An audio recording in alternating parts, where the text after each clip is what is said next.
હવે વિગતવાર મહત્વપૂર્ણ સમાચારથી શરૂઆત કરીશું। મોટા સમાચાર સામે આવી રહ્યા છે। ગુજરાત મહારાષ્ટ્રની હદ પર ખતરનાક અકસ્માત થયો છે। જી હા, તલાસરી નજીક પૂરપાટ ઝડપે જતી કાર અચાનક હવામાં ઉડી। નવા બનેલા આરસીસી હાઈવે અને જૂના હાઈવેના જોઈન્ટ પર બમ્પ બની જતા આ ઘટના બની છે।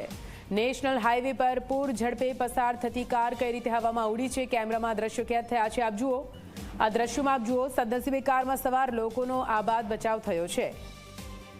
હવામાં ઉડતી કારનો વિડીયો સોશિયલ મીડિયામાં થયો છે વાયરલ। વિડીયો તમે ટીવી સ્ક્રીન પર જોઈ રહ્યા છો। કઈ રીતે જૂના હાઈવે પર નવા હાઈવે, નવો રોડ બનાવવામાં આવ્યો હતો અને રોડની ક્વોલિટીના કારણે વચ્ચે બમ્પ જેવો જોઈન્ટ બની ગયો હતો અને આ જ રીતે અહીંયા પૂરપાટ ઝડપે આવતી ગાડીઓ ઉછળતી રહે છે। તમે જુઓ હવામાં કઈ રીતે આ ગાડી ઉછળે છે। સદનસીબે ગાડી પર કંટ્રોલ રાખવા માટે કાર ચાલક સફળ થયો અને કાર આગળ નીકળી ગઈ। કારમાં બેઠેલા તમામ લોકોનો પણ બચાવ થયો છે, પરંતુ શું આ બમ્પ હાઈવેના પ્રશાસનના અધિકારીઓને દેખાતો નથી, તે સવાલ ઉઠે।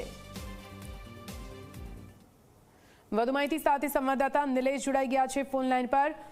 નિલેશ, હવામાં ઉડતી કારનો વિડીયો સોશિયલ મીડિયામાં વાયરલ થયો છે। ક્યારની આ ઘટના છે? કેમ આ પ્રકારે અહીંયા આગળ આ ગાડીઓ ઉછળી રહી છે?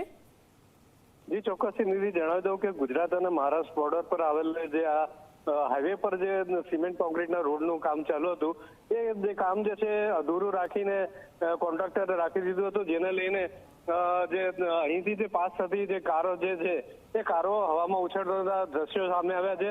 આ સોશિયલ મીડિયામાં વાયરલ થતા લોકોમાં ભયનો માહોલ દેખાઈ રહ્યો છે, કારણ કે આ જે કાર જે પ્રમાણે ઉછળી રહી છે તે પ્રમાણે જો અંદર બેસેલા ને આ ગાડી પલટી મારે તો કંઈક મોટી ઘટના થઈ શકે એવી સંભાવના પૂરેપૂરી દેખાઈ રહી છે।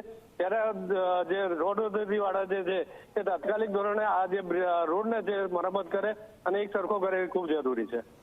બિલકુલથી આભાર પૂરી માહિતી માટે।